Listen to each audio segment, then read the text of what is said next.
The dark web is a very terrifying place. This mysterious part of the internet is extremely private and used for all kinds of twisted and illegal activities, dealing with illegal drugs, guns, hacking, spying services, and also hiring hitmen, all completely untraceable. This allows criminals a perfect platform to stay hidden. The dark web cannot be found in any search engines and cannot be visited through the browsers we normally use. The act of using the dark web is not illegal in many places. This is why there are no major attempts to shut it down entirely, despite there being many criminal activities involved. When used for good, the dark web can be a place for free speech or to share knowledge without restrictions.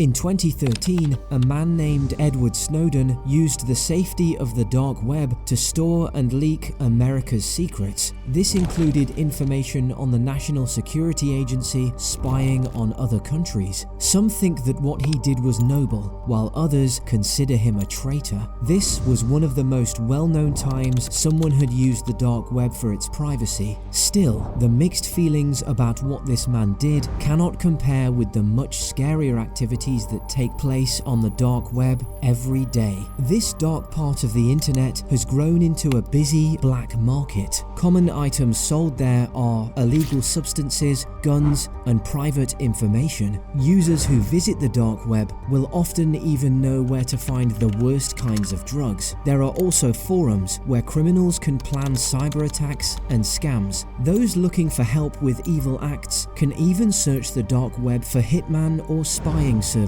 Many freelance criminals have grown their reputations and businesses on the dark web. So long as the buyer is willing to pay a large amount, they could find someone to do almost anything for them through the dark web.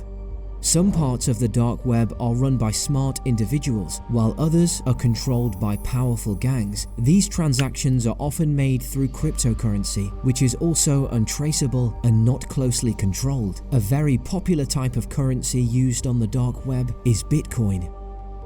In 2018, two teenagers were approached by a client on the dark web with an offer to be hitmen. The client owned an illegal drug site on the dark web. He offered the teens almost $15,000 to kill a woman. The woman was a police officer who was investigating the client. He had hoped to stop the investigation and eliminate the evidence the police officer had gathered on him. Using the dark web to chat privately, the client and the two hitmen planned their attack. The client left instructions to collect the murder weapon, a pistol. They also shared information on where the police officer would be and when she would be alone, so they could strike. Sadly, one of the teens followed through on the job and killed the police officer outside her home. The teen tried to return to normal life after that, believing that he had gotten away with it because the dark web had kept him hidden, but the police hunted him down through other methods. This murderer was arrested for the death of a police officer. This was one of the first known murder cases to be involved in the dark web.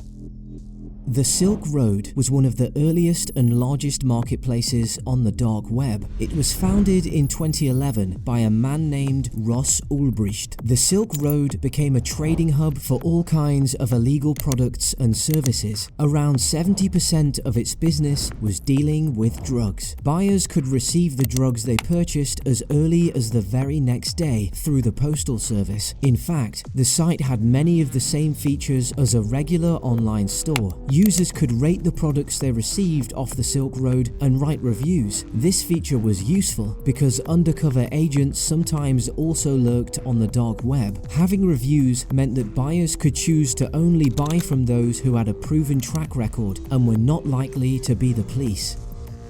By 2013, the FBI had put an end to the Silk Road website and arrested Ulbricht. He was sentenced to life in prison. The fortune him and other merchants made off the Silk Road was huge. A large proportion of this money remains missing to this day. Another man was charged for having over 50,000 Bitcoin, which he took from the Silk Road. This man, named James Zong, was a thief who stole the Bitcoin from the Silk Road's payment system. At one point in time, time, this stash was worth $3 billion.